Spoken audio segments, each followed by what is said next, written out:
Good morning, children. Today we will continue with Civics, Chapter 3, How the State Government Works. Children, in the previous class, we've studied our country is governed at three levels, that is local, state and central level. About local level, we've studied in class 6th, local government in the rural and urban areas. We have started with state government. Now, first question is, who is an MLA? MLA is the member of Legislative Assembly. Now children, just as we have a house of the people, the same way we have a Legislative Assembly or Vidhan Sabha in every state. And it is constituted of members, MLAs, elected by the people of that state.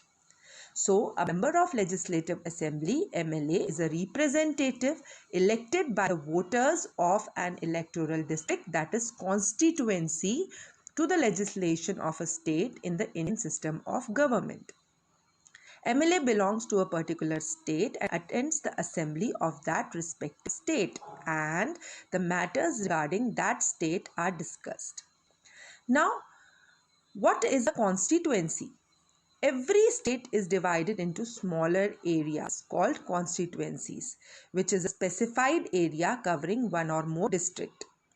Each such constituency has an elected representative who is a member of the Legislative Assembly.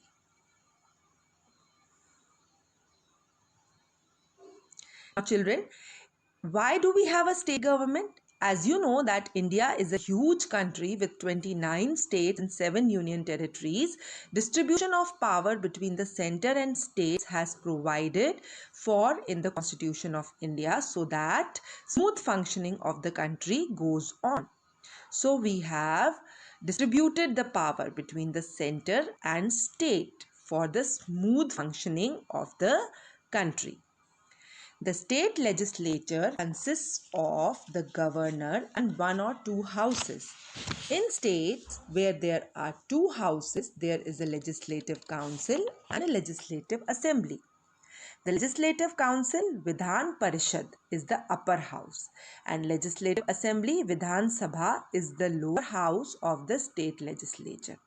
Now children, the state having one house, it is called as unicameral, and the state having two houses is known as bicameral. Got it? So the state which is having only one house, that is either Vidhan Parishad or Vidhan Sabha, it is unicameral, and the other is bicameral where we have two houses. I'll repeat, the Legislative Council or the Vidhan Parishad is called the upper house and the Legislative Assembly is called the lower house. Now, how is the government formed in state? After the elections of Legislative Assembly, the political party whose MLAs won more than half the number of constituencies in a state is said to be in a majority and has the first right to form the government of the state. And the leader of the majority party is appointed as the chief minister by the governor. Now children, when no single party have a clear majority, different parties may join together to form a coalition government. Sometimes it happens that one party does not get majority of the votes. So different parties, they join together and they form a coalition government. That is called as coalition government.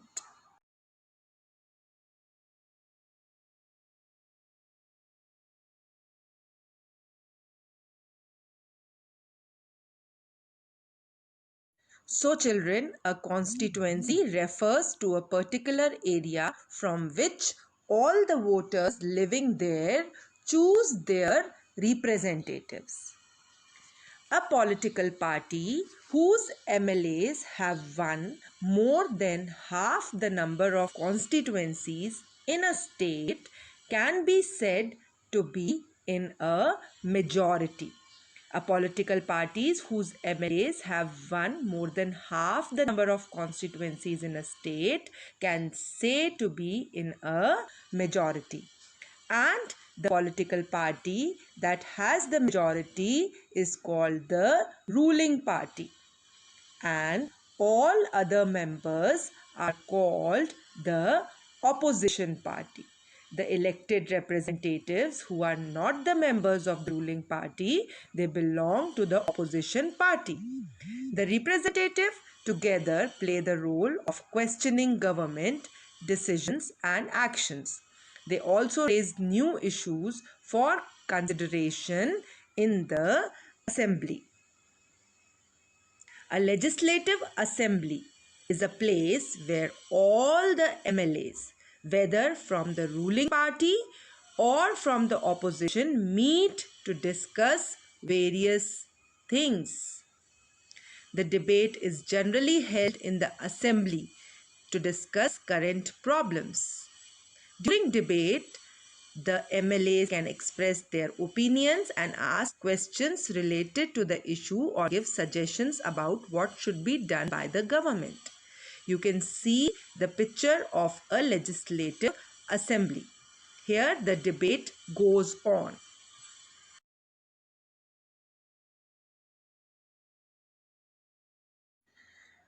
The head of the state is the governor. He or she is appointed by the central government to ensure that the state government works within the rules and regulations of the constitution. After the elections, the MLAs belonging to the ruling party will elect their leader, who will become the chief minister. The chief minister then selects other people as ministers.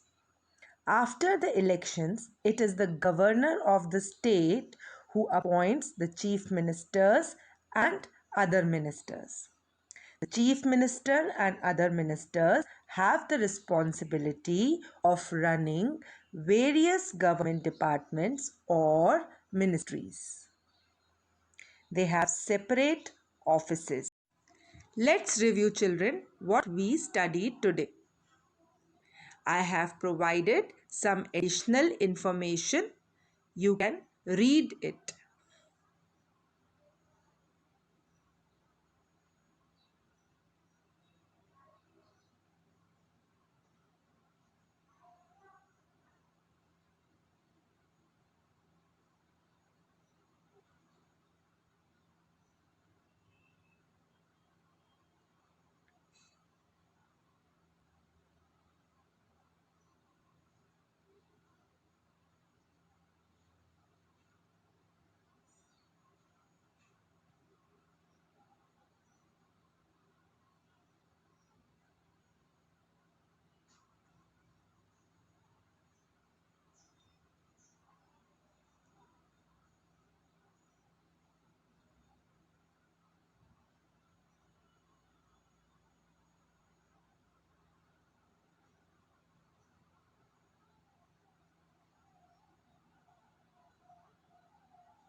I hope, children, you enjoyed the class.